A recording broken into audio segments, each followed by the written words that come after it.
اب زبر ہی کیا ہے زیر بولے گا، اب زبر ہی کیا ہے زیر بولے گا، ایک مجاہد دلیر بولے گا، اب زبر ہی کیا ہے زیر بولے گا، ایک مجاہد دلیر بولے گا، منافق خیریت نہیں تیری، اعلیٰ حضرت کا شعر بولے گا۔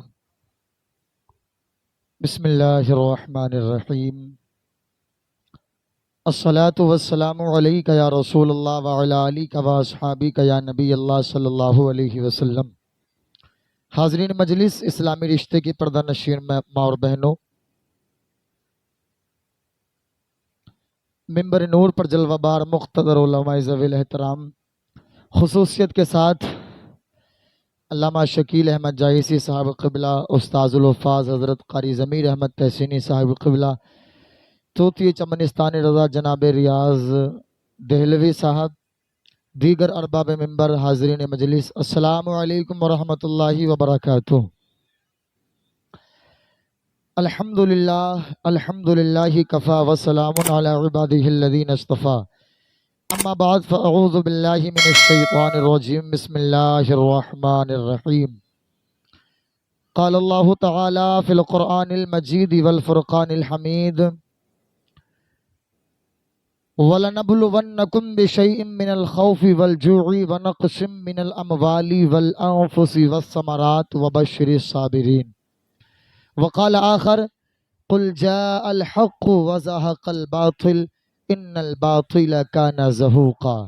صدق اللہ العظیم وصدق رسولہ النبی الامین المتین المبین الکریم، ونحن علی ذلک لمن الشاہدین والشاکرین والحمد للہ رب العالمین۔ آئیے سب سے پہلے دل لگا کر عقیدت و احترام کے ساتھ بارگاہ رسالت مآب میں درود و سلام کا نذرانِ عقیدت پیش کرنے کی سعادتیں حاصل کریں۔ دل لگا کر بلند آواز کے ساتھ پڑھیے اللہم صلی علی،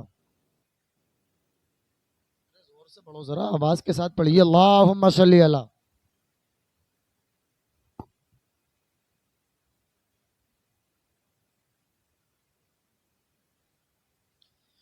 ومولانا محمد مبارک وسلم صلاۃ و سلاما علیک یا رسول اللہ صلی اللہ تعالی علیہ وسلم۔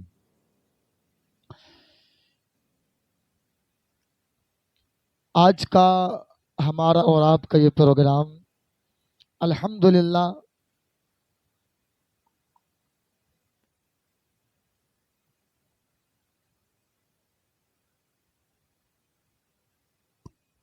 بہت کامیاب ہے، بہت کامیاب ہے، اور کامیاب کیوں نہ ہو، اس لیے کہ یہ رات شب عاشورہ ہے، کل کا جو دن ہے وہ 10 محرم الحرام ہے، اور یہ 10 تاریخ بہت اہمیت کی حامل ہے۔ اگر میں اس 10 تاریخ پر آپ سے گفتگو کرنے لگ جاؤں تو پھر بات اتنی لمبی نکل جائے گی کہ رات کم پڑ جائے گی۔ بس یوں سمجھو کہ یہ 10 تاریخ وہ ہے کہ جس کی جو دعا قبول نہ ہوئی، اللہ نے اس کی دعا 10 تاریخ کو قبول فرمائی۔ جس کی جو پریشانی ختم نہ ہوئی، اللہ نے اس کی پریشانی کو 10 تاریخ میں ختم فرمایا۔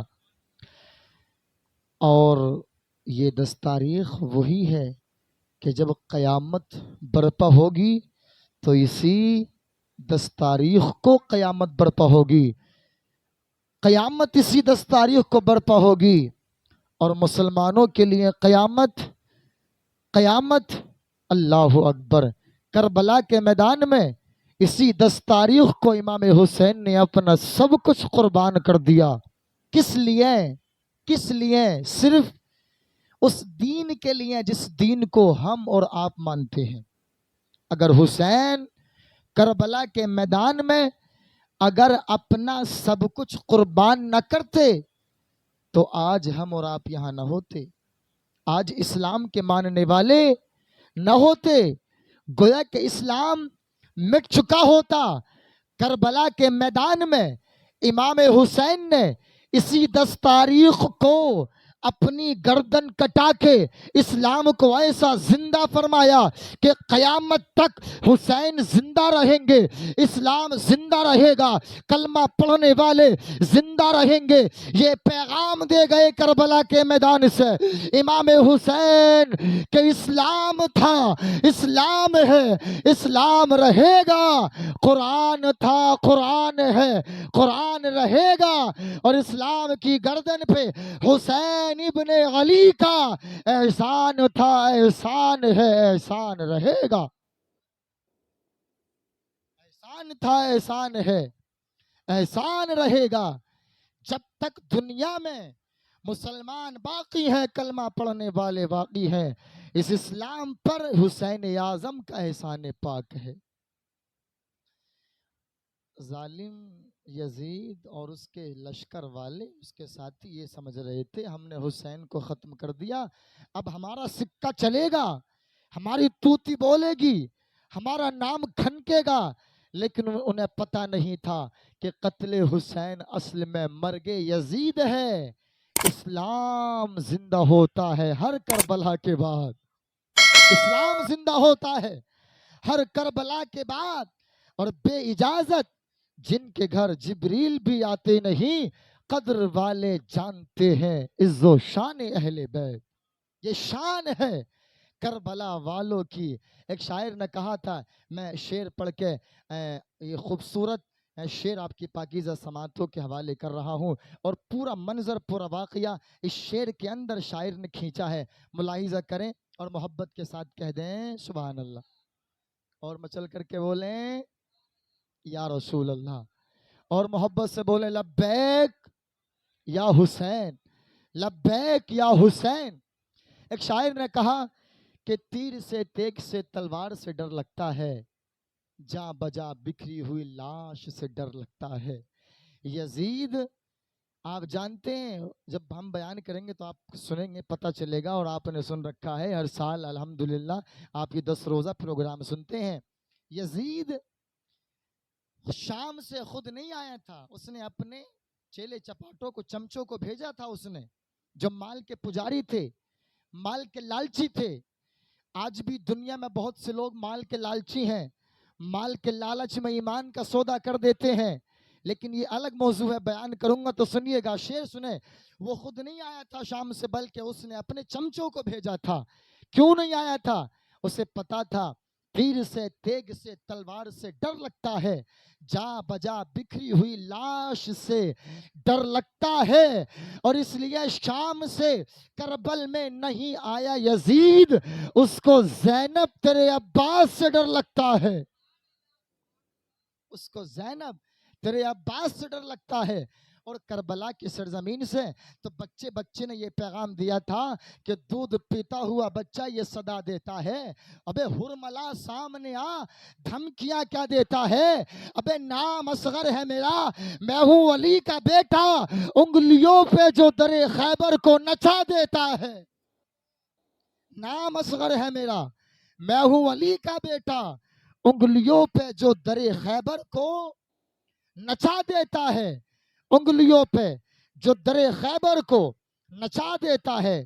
حضرات سنیے، اب میں آپ کو کچھ باتیں پہنچانے کی کوشش کرتا ہوں، ملاحظہ کریں اور محبت کے ساتھ کہہ دیں سبحان اللہ، اور محبت سے بولیں یا حبیب اللہ۔ میں نے قرآن کی جس آیت مبارکہ کی تلاوت کی، اللہ کریم قرآن میں فرماتا ہے وَلَنَبْلُوَنَّكُمْ بِشَيْءٍ مِّنَ الْخَوْفِ وَالْجُوعِ وَنَقْصٍ مِّنَ الْأَمْوَالِ وَالْأَنفُسِ وَالثَّمَرَاتِ وَبَشِّرِ الصَّابِرِينَ، ہم تم کو آزمائیں گے، کچھ خوف کے ذریعے، بھوک کے ذریعے، مال اور پھلوں میں نقصان کے ذریعے، کمی کے ذریعے، وَبَشِّرِ الصَّابِرِينَ، اور صبر کرنے والوں کو خوشخبری سنا دو۔ عزیزان محترم، اللہ تبارک و تعالی کن سے مخاطب ہے؟ اپنے ان بندوں سے مخاطب ہے۔ اللہ فرما رہا ہے اے میرے بندو، تم ایمان لے کر کے آ گئے، تم یہ سمجھ رہے ہو کہ اب تم کامیاب ہو گئے۔ جو ایمان والا ہوتا ہے، جو اپنے ایمان میں جتنا مضبوط ہوتا ہے، اس سے اتنا بڑا امتحان لیا جاتا ہے۔ اب اللہ تبارک و تعالیٰ کی، اللہ تبارک و تعالیٰ پر پر تم ایمان لے کر کے آ گئے ہو, تم نے اللہ کو ایک رب جان لیا ہے, اس کی عبادت و ریاضت کرنے لگے ہو, تم نے اس رب پر اپنا بھروسہ, اپنا یقین, اپنا اعتماد جما دیا ہے, تو یاد رکھو اللہ تبارک و تعالی تمہیں اب آزمائے گا, وہ تمہیں آزمائش میں ڈالے گا. اگر تم اس آزمائش میں کامیاب ہو گئے تو سمجھ لو یقیناً تمہاری دنیا اور آخرت دونوں کامیاب و کامران ہو جائے گی. حضرات, ہم نے جب حسین پاک کی زندگی کو دیکھا تو کربلا کے میدان میں امام حسین کو ڈر کے ذریعے بھی آزمایا گیا, بھوک کے ذریعے بھی آزمایا گیا, مال میں کمی کے ذریعے بھی آزمایا گیا, پھلوں میں کمی کے ذریعے بھی آزمایا گیا, اور امام حسین ان تمام تر چیزوں پر کیسا صبر کرتے چلے گئے. تاریخ اللہ اکبر کبیرہ اسے کبھی فراموش نہیں کر سکتی ہے جو صبر کربلا کے میدان میں امام حسین نے کیا ہے. اگر آج بھی غلام حسین اپنی پریشانیوں پر, اپنی آزمائشوں پر صبر کرنے لگ جائے, اور غلام حسین اگر صبر کرنے لگ جائے, تو انشاءاللہ تبارک و تعالی جس طریقے سے کربلا میں حسین اعظم کامیاب ہوئے تھے, اسی طریقے سے آج غلام حسین بھی کامیاب و کامران ہوتا چلا جائے گا. لیکن حالات ہمارے یہاں تک ہے, اگر کوئی پریشان ہو جائے نا, کسی کو تھوڑی سی پریشانی آ جائے, کسی کو پریشانی آ جائے, کام نہ چلے, کسی کو بخار آ جائے, گھر میں کوئی بیمار ہو جائے, تو پتہ ہمارے گھروں کے حالات کیا ہیں, ہماری اور آپ کی زبان پر کیسے کیسے جملے آتے ہیں. اللہ اکبر کبیرہ, ہم یہ کہتے نظر آتے ہیں کاش یہ پریشانی مجھے آنی تھی, کسی دوسرے کو آ جاتی. اور مائیں بہنیں بہت آگے ہیں, وہ کہتی نظر آتی ہیں کیا بیماری کے لیے اللہ نے ہمارا ہی گھر دے کر رکھا تھا, کیا پریشانی کے لیے اللہ نے ہمیں ہی دے کر رکھا تھا. معاذ اللہ, ایسے جملے کبھی اپنی زبانوں پر نہ لایا کرو.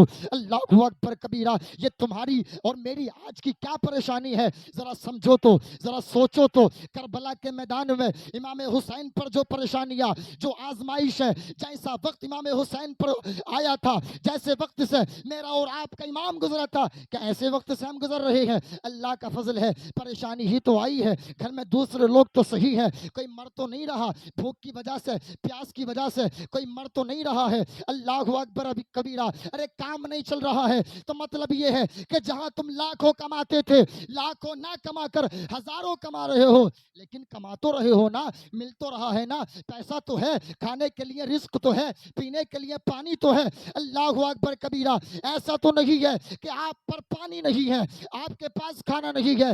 جب آپ کو کوئی پریشانی آیا کرے تو حسین اعظم کی زندگی کو دیکھ لیا کرو. کربلا کی ریت پر, کربلا کی سرزمین پر میرے امام کو بھوکا رکھا گیا, پیاسا رکھا گیا, کتنے دن. اللہ اکبر کبیرہ, ہے نا, میرے امام جو سخت سفر باندھ کر چلے تھے, جو توشہ, جو سامان کھانے پینے کا مکہ کی سرزمین سے لے کر کے آئے تھے, وہ تو راستے ہی میں ختم ہو گیا تھا, اس لیے کہ 1 مہینے کا یہ مکمل سفر تھا. اللہ اکبر کبیرہ, کھانے پینے کا ساز و سامان ختم ہو گیا, اور جب کربلا کے میدان تک پہنچے تھے, اللہ اکبر کبیرہ, تو کنڈیشن یہ تھی کہ نہ پینے کے لیے کچھ تھا, نہ کھانے کے لیے کچھ تھا. لیکن ایسے وقت میں جب نہ کھانے کا تھا, نہ پینے کا تھا, تو انہیں صرف بھروسہ اللہ رب العزت کی ذات پر تھا, انہیں بھروسہ اپنے رب پر تھا, ان کا یقین اللہ پر تھا. اس لیے کہ اللہ قرآن میں فرماتا ہے وَلَا تَقْنَطُوا مِن رَحْمَتِ اللَّهِ, اے میرے بندو اللہ کی رحمت سے مایوس نہ ہو جاؤ, اللہ کی رحمت سے مایوس نہ ہو. اس لیے کہ جب تم پر کوئی پریشانی آتی ہے تو اس پریشانی سے تمہیں نجات اور چھٹکارا دینے والا اللہ ہی ہے, اور اس پریشانی کو دور کرنے والا میرا اللہ ہی ہے.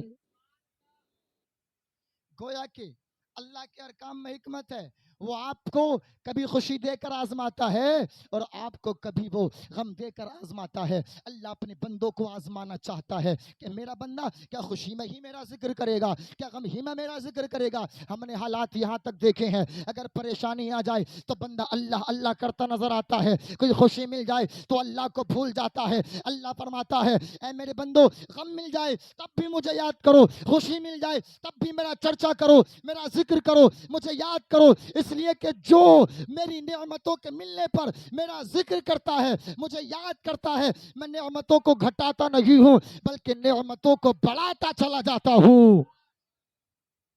نعمتوں کو بڑھاتا چلا جاتا ہوں. اللہ کے ہر کام میں حکمت ہے. بندوں کی سمجھ میں آئے یا نہ آئے, غم آ جائے تب بھی صبر کرو, خوشی مل جائے اللہ کا شکریہ ادا کرو, اس لیے کہ جو رب آپ کو خوشی دینے پر قادر ہے وہ رب آپ کو غم دینے پر بھی قادر ہے, اور غم دیا ہے تو وہ منٹوں سیکنڈ میں, چند لمحات میں اس غم کو ختم کرنے پر بھی قادر ہے. گویا کہ اللہ تبارک و تعالی اپنے بندوں کو آزمانا چاہتا ہے.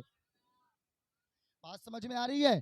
رب اپنے بندوں کو آزمانا چاہتا ہے.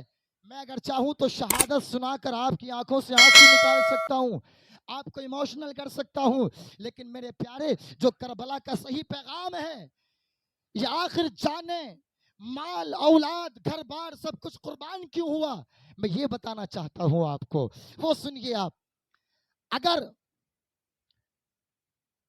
پریشانی آ گئی تو یہ اللہ کی حکمت ہے.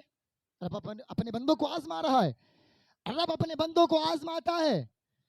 میرے نبی فرماتے ہیں جس کا جتنا بڑا مقام ہوتا ہے اس سے اتنا بڑا امتحان لیا جاتا ہے. ہمارا اور آپ کا کیا امتحان ہے؟ انبیاء کرام کی زندگی کو دیکھو. اللہ تبارک و تعالیٰ نے دنیا میں سب سے بہتر, انسانوں میں سب سے بہتر اپنے نبیوں اور رسولوں کو بنایا ہے. لیکن جب ہم نے نبی اور رسولوں کی زندگی پڑھی نا تو ان پر جیسی جیسی مصیبتیں اور جیسے جیسے مظالم ان پر ڈھائے گئے ہیں, اللہ اکبر کبیرہ, تاریخ میں اللہ اکبر کبیرہ ایسی داستان کسی اور کی ملتی نہیں ہے. جب ہم پڑھتے ہیں تو ہماری آنکھوں سے آنسو نکل جاتے ہیں, کیسا کیسا ستایا گیا. لیکن میرے نبی فرماتے ہیں اللہ تبارک و تعالی سب سے بڑا امتحان اپنے نبیوں سے لیتا ہے, اپنے رسولوں سے لیتا ہے, پھر اپنے نیک بندے صالحین بندوں سے لیتا ہے, پھر درجہ بدرجہ وہ اپنے بندوں سے امتحان لیتا رہتا ہے. کربلا کی سرزمین پر امام حسین سے کیسا امتحان لیا گیا, ذرا سوچو تو صحیح. میرے امام کا مقام کیا ہے آپ نے سنا, میں نے آپ کو بتایا, اور بارہا آپ سنتے ہو اور جب تک زندہ ہو سنتے رہو گے. میرے نبی نے فرمایا حسین وہ ہیں کہ جو جنتی جوانوں کے سردار ہیں, جس کو چلتا پھرتا جنتی دیکھنا ہو وہ حسین کو دیکھ لے, اس لیے کہ حسین وہ ہیں جو میرے نبی کے نواسے ہیں. اعلیٰ حضرت بولے تیری نسل پاک میں ہے بچہ بچہ نور کا, تو ہے آئین نور تیرا سب گھرانہ نور کا. حضرات حسین کی زندگی, حسین کی شان اتنی بلند و بالا, اتنا بڑا مقام, اور جب کربلا کے میدان میں جب ہم نے امام کی زندگی کو دیکھا, اللہ اکبر کبیرہ, امام عالی مقام رضی اللہ تعالیٰ عنہ پر کیسے کیسے پہاڑ توڑے گئے, ذرا سنتے تو چلیے. مدینہ شریف سے میرے امام عالی مقام سید الشہداء امام حسین, جب یزید نے بیعت کا اصرار کیا اور اصرار پر اصرار کرتا رہا, آپ سمجھ گئے کہ یہ ظالم اگر میں نے اس کی بیعت سے انکار کیا تو یہ مدینہ کی مقدس پاکیزہ گلیوں کو بے حرمتی کرے گا, خون سے بہائے گا. میں یہ نہیں چاہتا کہ میرے نانا جان کا یہ مقدس شہر خون سے اللہ اکبر کبیرہ اس کی بے حرمتی کی جائے, اس کی مقدس گلیوں میں خون بہایا جائے. میں نہیں یہ چاہتا, میں فتنہ و فساد نہیں چاہتا. آپ نے فیصلہ کیا کہ مدینہ چھوڑ کر چلا جائے, آپ مکہ آ گئے. جب مکہ آئے تو مکہ میں بھی ظالم اصرار پر اصرار کرتا رہا, پیغام پر پیغام بھیجتا رہا, خطوط پر خطوط بھیجتا رہا کہ حسین سے کہو میری بیعت کر لیں, لیکن حسین نے بیعت نہیں کی. جب حسین کو پتا چلا نا کہ یہ یزید مان نہیں رہا ہے, اسی درمیان اہل کوفہ امام حسین کی خبر سے واقف ہو گئے تھے. انہیں پتا چل گیا تھا کہ حسین مدینہ چھوڑ کر مکہ المکرمہ کی سرزمین پر آ گئے ہیں, مکہ آ گئے ہیں. تو یزید نے اب امام علی مقام کی بارگاہ میں شام سے مکہ خطوط بھیجوانا شروع کیے, اور اہل کوفہ نے بھی خط بھیجوانا شروع کیے. یزید خط بھیجوا رہا تھا کہ میری بیعت کرو, اور اہل کوفہ خط بھیجوا رہے تھے حسین آپ کوفہ تشریف لے آئیے, اس لیے کہ اگر آپ کوفہ نہیں آئے تو کوفہ کے تمام لوگ اس ظالم و جابر بادشاہ کے ہاتھ پر بیعت کر لیں گے, اس ظالم کی بیعت قبول کرنا پڑے گی. حسین آپ آ جائیں گے تو اہل کوفہ اس ظالم کے شر سے محفوظ رہیں گے, اور اس کے ہاتھ پر بیعت نہ کر کے ہم حسین بن علی کے ہاتھ پر بیعت کرتے نظر آئیں گے. تقریباً 150 خط میرے امام کی بارگاہ میں کوفہ کی جانب سے پہنچے. جب 150 خط پہنچ گئے نا تو میرے امام نے اپنے خاندان سے، اپنے خاندان کے لوگوں سے مشورہ کیا، خاندان ہاشمی کے لوگوں سے مشورہ کیا کہ کیا کرنا چاہیے. اس لیے کہ مشورے میں خیر ہے، مشورے میں بھلائی ہے. جو مشورہ کیا جاتا ہے مشورے میں بھلائی ہوا کرتی ہے، اور جو کام بغیر مشورے کے ہوتا ہے انسان اس میں نقصان اٹھاتا ہے. اس لیے تم بھی جب کوئی کام کیا کرو تو مشورہ کر لیا کرو، اس لیے کہ مشورہ کرنا یہ میرے اور تمہارے پیارے نبی کی سنت مبارکہ ہے. حسین نے خاندان کے لوگوں سے مشورہ کیا، اکابر صحابہ سے مشورہ کیا کہ کیا کرنا چاہیے. تو اکابر صحابہ نے کہا حسین آپ کوفہ نہ جاؤ، اس لیے کہ کوفہ والوں کی غداری، کوفہ والوں کا دھوکہ مشہور ہے. انہوں نے آپ کے بھائی حسن کے ساتھ میں دھوکہ کیا، انہوں نے آپ کے باپ حضرت علی کے ساتھ میں دھوکہ کیا، غداری کی، بے وفائی کی. آپ وہاں نہ جائیے، یہ آپ کو اپنا بنا کر بلا رہے ہیں، لیکن یہ درہم و دنانیر کے پجاری ہیں. جب ان کے سامنے درہم و دنانیر پیش کیا جائے گا، مال پیش کیا جائے گا، تو یہ ظالم مال کے لالچ میں آ کر آپ کے ساتھ بے وفائی کرتے نظر آئیں گے. حسین آپ نہ جاؤ. حسین نے کہا اگر بات ایسی ہے تو پہلے میں نہیں جاتا، میں اپنے کسی قاصد کو بھیجتا ہوں تاکہ وہ وہاں کوفہ والوں کے حالات و واقعات سے باخبر ہو جائے. اگر حالات سازگار ہوں گے تو حسین بن علی بھی جانے کے لیے تیار ہو جائے گا. تو آپ نے مشورے سے اپنا قاصد حضرت امام مسلم بن عقیل کو بھیج دیا. حضرت امام مسلم کو اپنا قاصد بنا کر کے بھیجا. میں مختصر انداز میں، مختصر الفاظ میں پورے واقعے کو سمیٹنے کی کوشش کرتا ہوں. حضرت امام مسلم بن عقیل اہل کوفہ کی جانب پہنچ گئے. جب آپ کوفہ پہنچے، کوفہ والوں نے آپ کا بڑا شاندار ویلکم کیا، بڑا شاندار استقبال کیا. نعرہ تکبیر سے کوفہ کی گلیاں گونج گئی. پورے شہر میں پتہ چل گیا، پورے کوفہ میں پتہ چل گیا کہ آج حسین بن علی کا اللہ اکبر کبیرہ، ان کے خاندان کا ایک شہزادہ ہمارے شہر میں تشریف لے کر کے آیا ہے. استقبال کیے جانے لگا. آپ کے اللہ اکبر کبیرہ استقبال میں جیسا انہوں نے نمونہ ظاہر کیا تھا، ایسا لگتا تھا کہ صرف امام مسلم بن عقیل ہی کو نہیں آنا تھا، بلکہ اس وقت خاندان کے تمام لوگوں کو ابھی کوفہ جانا تھا. ایسا استقبال، شاندار ویلکم. اللہ اکبر کبیرہ. آپ کو رئیس کوفہ کے بہترین محل میں روکا گیا، بہترین محل میں ٹھہرایا گیا. اللہ اکبر کبیرہ. جب کوفہ والوں کو پتہ چل گیا نا تو کوفہ والے یک کے بعد دیگرے آپ کے ہاتھ پر بیعت ہونے لگے، آپ کی بیعت کو قبول کرنے لگے. تاریخ بتاتی ہے تقریباً پہلے ہی دن 12,000 لوگوں کے لشکر نے امام مسلم بن عقیل کی بیعت کو قبول کر لیا. تاریخ کے اوراق بتاتے ہیں، روایت مختلف ہے، تقریباً چند دنوں میں 40,000 یا اس سے کم و بیش لوگوں نے، 40,000 یا اس سے کم و بیش کی جماعت نے آپ کے ہاتھ پر بیعت قبول کر لی.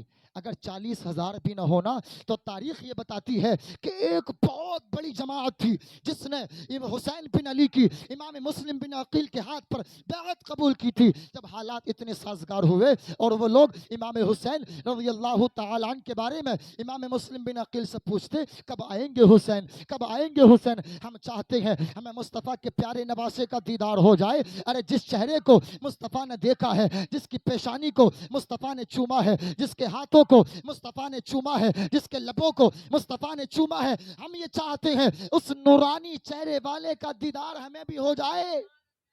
ہم اس کا دیدار کرنا چاہتے ہیں، اس سے ملاقات کرنا چاہتے ہیں. جن ہاتھوں نے مصطفیٰ کے ہاتھ میں ہاتھ دیا ہے ہم انہی ہاتھوں میں اپنے ہاتھ کو دینا چاہتے ہیں، حسین بن علی کی بیعت کرنا چاہتے ہیں.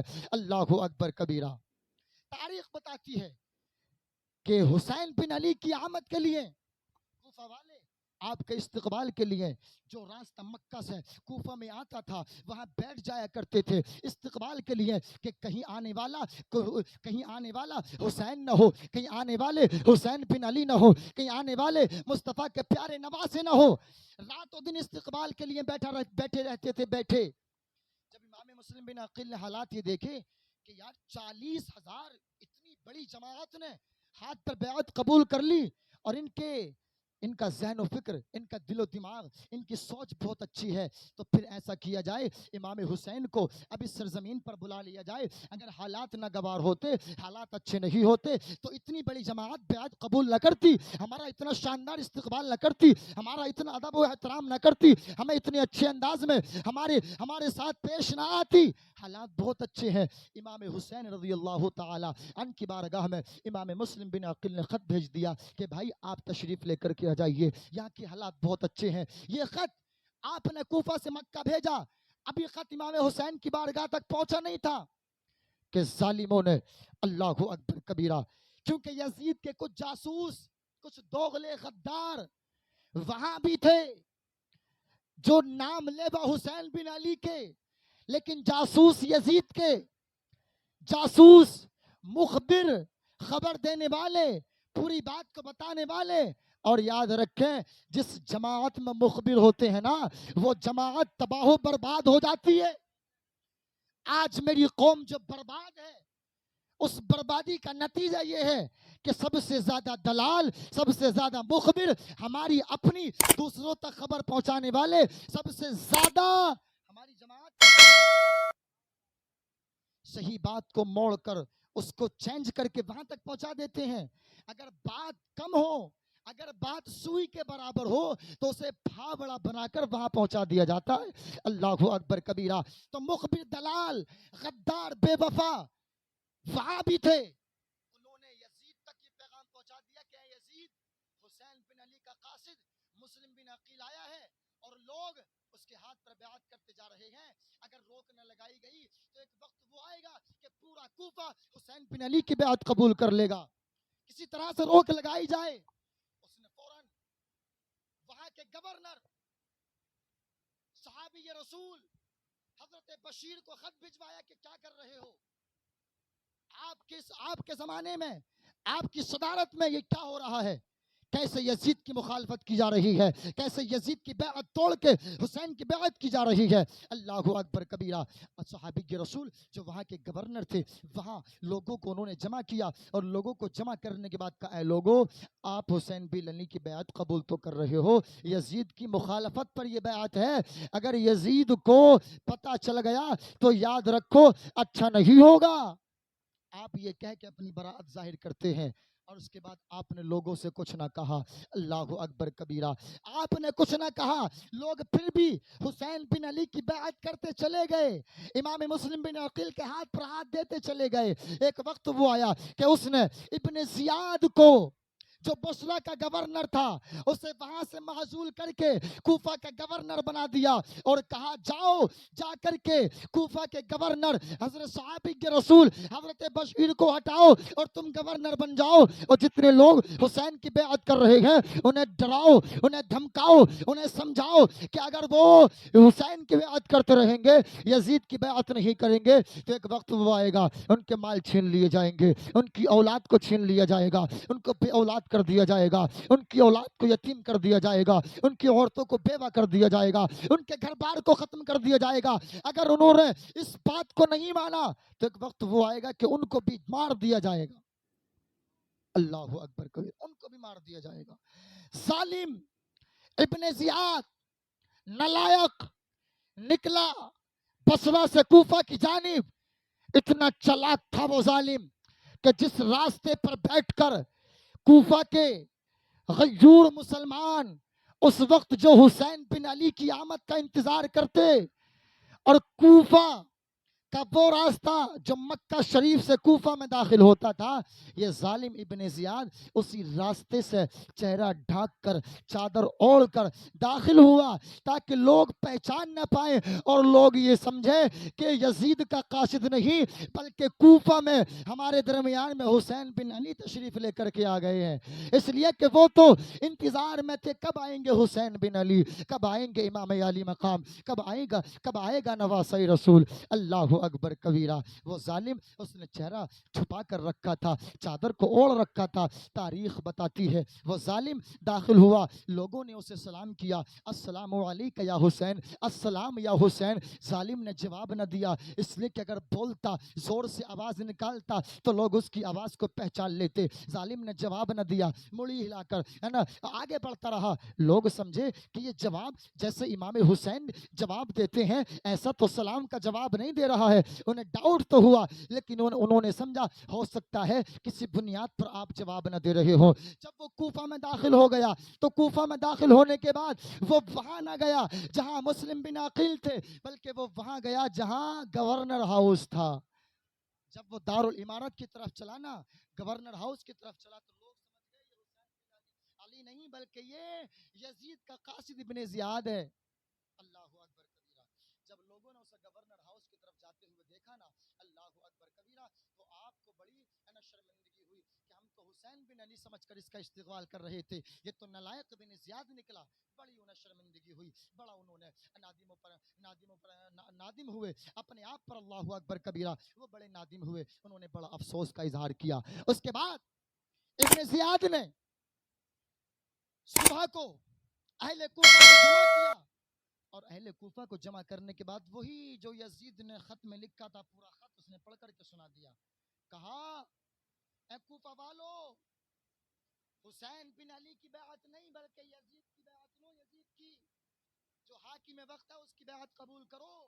اگر تم نے یزید کی بیعت قبول نہیں کی تو یاد رکھو جس کا گھر ہے اس کے گھر کو توڑ دیا جائے گا, جس کے پاس بچے ہیں اس کو بے اولاد کر دیا جائے گا, جس کی بیوی ہے اللہ اکبر کبیرہ اس کے شوہر کو مار دیا جائے گا, بچوں کو یتیم کر دیا جائے گا, ان کی بیویوں کو بیوہ کر دیا جائے گا. اللہ اکبر کبیرہ. اس نے ڈرایا دھمکایا.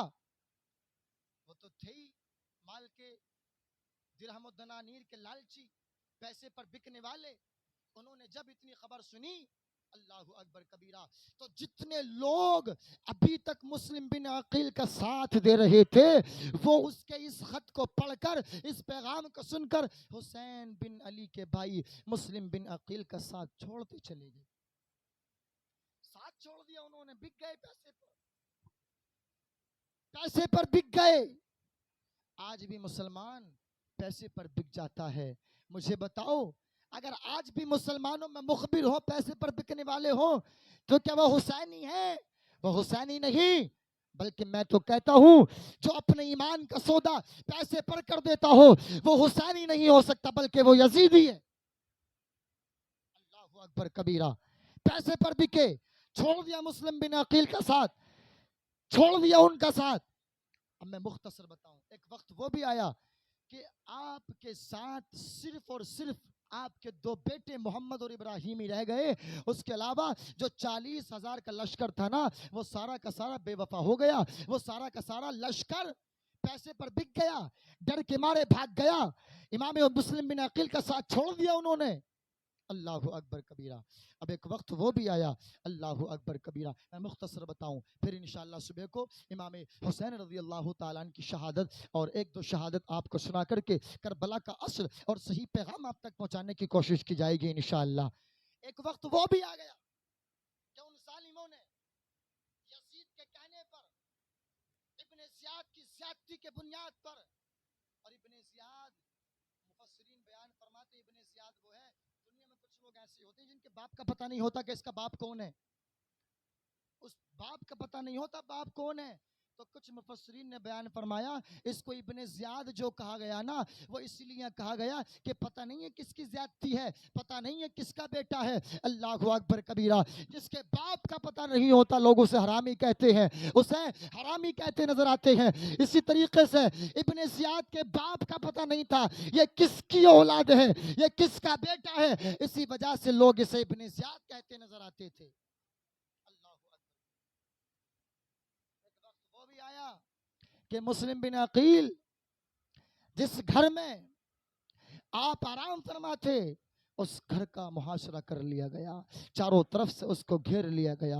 اللہ اکبر کبیرہ۔ اور چاروں طرف سے گھیرنے کے بعد امام مسلم بن عقیل جن کے گھر میں آرام فرما تھے، پہلے تو انہیں شہید کیا گیا، پہلے تو انہیں مارا گیا، اس کے بعد امام مسلم بن عقیل کے گھر کو گھر کا محاصرہ کر کے امام مسلم بن عقیل پر اللہ اکبر کبیرہ ابن زیاد کے ظالموں نے، یزید کے ظالموں نے اللہ اکبر کبیرہ امام مسلم بن عقیل پر زیادتی کی، ان سے اصرار کیا کہ آپ بیعت نہ لو، آپ بیعت نہ لو، آپ یزید کی بیعت قبول کرو، حسین بن علی کی بیعت سے مخالفت کرو، یزید کی بیعت قبول کرو، اگر آپ یزید کی بیعت قبول کرو گے آپ کو چھوڑ دیا جائے گا، آپ پر اللہ اکبر کبیرہ انعام و اکرام کی بارشیں کی جائیں گی، آپ کو کوفہ کا گورنر یا جہاں کا کہو گے وہاں کا بڑا عہدہ آپ کو دیا جائے گا، آپ یزید کی بیعت قبول کر لو۔ امام مسلم بن عقیل نے کہا تھا، نادان تو یہ سمجھتا ہے جیسے کوفہ والے تیرے درہم و دنانیر پر بک گئے، تیرے پیسے پر بک گئے، تیرے ڈر سے ڈر گئے، تیرے خوف سے وہ گھبرا گئے، اسی طریقے سے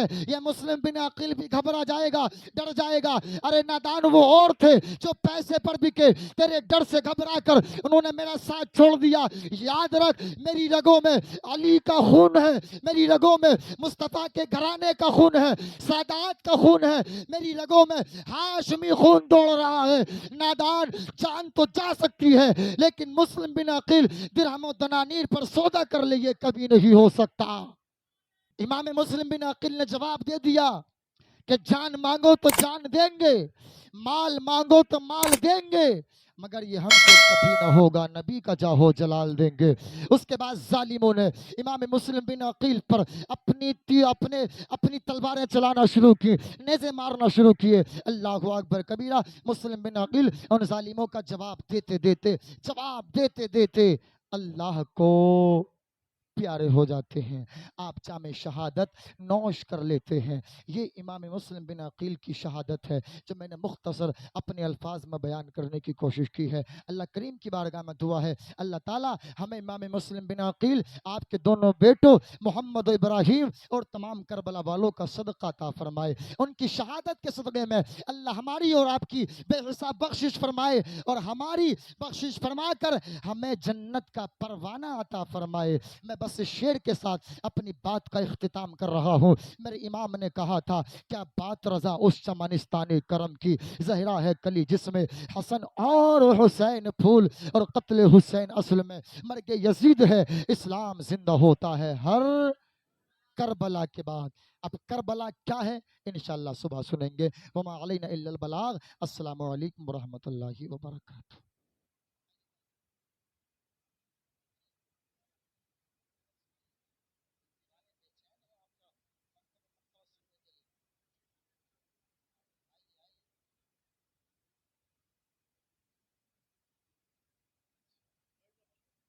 تشریف رکھو۔